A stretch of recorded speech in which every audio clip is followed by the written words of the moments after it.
Clipping circuit एक electronic circuit है जो कि वेवफॉर्म के किसी पार्ट को क्लिप करने के लिए यूज़ होता है। क्लिप करने का मतलब है कि हमने उस पार्ट को कट कर दिया है। जैसे कि मान लीजिए अगर हम पॉजिटिव क्लिपिंग सर्किट की बात करते हैं, फॉर एग्जांपल अगर हमारे पास एक सोर्स है, साइनोसॉइडल सोर्स है, और उसके पॉजिटिव वेवफॉर्म में से किसी पार्ट को हमें क्लिप करना हो तो हमें पॉजिटिव क्लिपिंग सर्किट की ज़रूरत पड़ेगी। ठीक है। तो यहाँ पर हमने ये एक क्लिपिंग सर्किट हमने बना के रखा हुआ है। इसमें क्या है, एक आपका ये वोल्टेज सोर्स है। क्लिपिंग सर्किट में मेनली डायोड और बैटरी का यूज़ होता है। ये जो है ये साइनोसॉइडल वोल्टेज है, जैसे कि आप यहाँ पर देख पा रहे हैं कि इसका जो एम्पलीट्यूड है वो 5 वोल्ट है और इसकी जो फ्रीक्वेंसी है वो 1000 हर्ट्ज है। यहाँ पर हमने एक नॉर्मल डायोड हमने यूज़ किया है और डायोड के अलावा हमने यहाँ पर एक बैटरी भी यूज़ की हुई है। बैटरी का जो पोटेंशियल है वो 3 वोल्ट है। कंपोनेंट तो आपको मालूम ही है कि हम लोग कहाँ से लेके आते हैं। कंपोनेंट के लिए यहाँ से अगर हम क्लिक करते हैं, यहाँ से आप क्लिक करेंगे तो इसमें यहाँ से ये आपको वोल्टेज सोर्स मिल जाएगा। डायोड के लिए आप डी पर जाइए। डी पर अगर हम जाएंगे तो यहाँ से हमको डायोड मिल जाएगा। और बैटरी अगर हमें चाहिए तो बैटरी के लिए आपको मिसलेनियस पे जाके क्लिक करना पड़ेगा और आपको यहाँ से ये बैटरी मिल जाएगी। मिसलेनियस देखिए यहाँ पर ये मिसलेनियस है। मिसलेनियस पे जाके आप डबल क्लिक करेंगे तो आपको क्या हो जाएगा, यहाँ पर ये बैटरी मिल जाएगा। इस तरह से आपको ये कंपोनेंट मिल जाएंगे। ठीक है। कंपोनेंट को हम यहाँ पर इस सर्किट में लगा लेंगे। देखिए डायोड को जब हम लगा चुके होंगे तो हम डायोड पर राइट क्लिक करेंगे तो यहाँ से हम पिक न्यू डायोड, यहाँ से आप अपनी रिक्वायरमेंट के हिसाब से किसी भी डायोड को पिक कर सकते हैं। मैंने जनरल पर्पस डायोड ले लिया है। ये हमारा सर्किट बन गया। देखिए ध्यान रखना है हमें कि हम इसमें जो एनालिसिस करेंगे बहुत ट्रांजिएंट एनालिसिस होगी। ट्रांजिएंट एनालिसिस हम लोग करेंगे तो इसके लिए आपको सिमुलेशन में जाना होगा। एडिट कमांड पे जाके ये यहाँ पे ये देखिए ये ट्रांजिएंट एनालिसिस। तो स्टॉप टाइम हमने दे रखा है 1 milli second. Maximum time step हमने दे रखी है 1 माइक्रो सेकेंड। और time to start saving data is equal to 0 ये दे रखा है। इसको ये दिया, सेव कर दीजिए। सेव करने के बाद हम रन करते हैं। रन करने के बाद मैं सबसे पहले देखता हूँ सोर्स पर किस तरह की वेव फॉर्म आ रही है। तो आप देखिए सोर्स पर आपको ये साइनसॉइडल वेव फॉर्म मिल रही है जिसका कि एम्पलीट्यूड जो है वो कितना है आपका 5 वोल्ट है। और पीक टू पीक वैल्यू आपकी 10 वोल्ट है।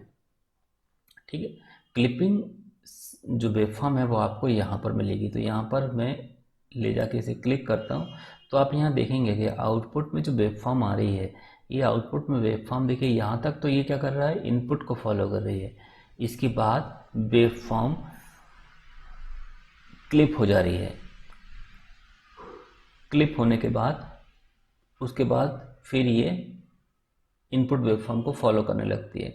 तो अगर हम एक काम करते हैं कि इस जो ये सिमुलेशन है हमारा, इसको अगर हम 2 मिली सेकेंड तक रन करते हैं, 2 मिली सेकेंड तक सेव कर दीजिए, रन कर दीजिए, तो आप यहाँ पर देखेंगे, ये देखेंगे ये यहाँ पर कि ये पॉजिटिव पार्ट आपका क्लिप हो गया। देखिए ये जो साइनोसॉइडल वेवफॉर्म हमारे पास है इसके पॉजिटिव पार्ट को ये हमने क्लिप कर दिया। और यहाँ पर आप आगे देखेंगे तो ये जो सर्किट है हमारा वो क्लिपिंग सर्किट है।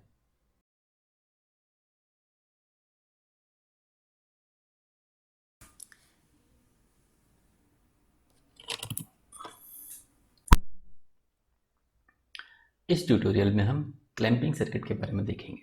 देखिए क्लिपिंग सर्किट जो होता है वो वेवफॉर्म के किसी पार्ट को कट करता है, जबकि क्लैंपिंग सर्किट जो होता है पूरे वेवफॉर्म को पॉजिटिव या नेगेटिव डायरेक्शन में शिफ्ट करता है। यहाँ पर जो वेवफॉर्म आपको मिलती है क्लैंपिंग सर्किट में, जो आपको आउटपुट वेवफॉर्म मिलती है, उसमें उसका इनपुट वेवफॉर्म के साथ फ्रीक्वेंसी या एम्पलीट्यूड के टर्म में कोई भी डिफरेंस नहीं होता है। इसका मतलब हमें इनपुट वेवफॉर्म जो मिलेगी, आउटपुट वेवफॉर्म जो हमें मिलेगी यहाँ से डायोड के अक्रॉस जो आउटपुट वेवफॉर्म मिलेगी वह इनपुट वेवफॉर्म को फॉलो करेगी। फ्रीक्वेंसी और एम्पलीट्यूड सेम रहेगा लेकिन वेवफॉर्म हमारी पॉजिटिव या नेगेटिव डायरेक्शन में शिफ्ट हो जाएगी।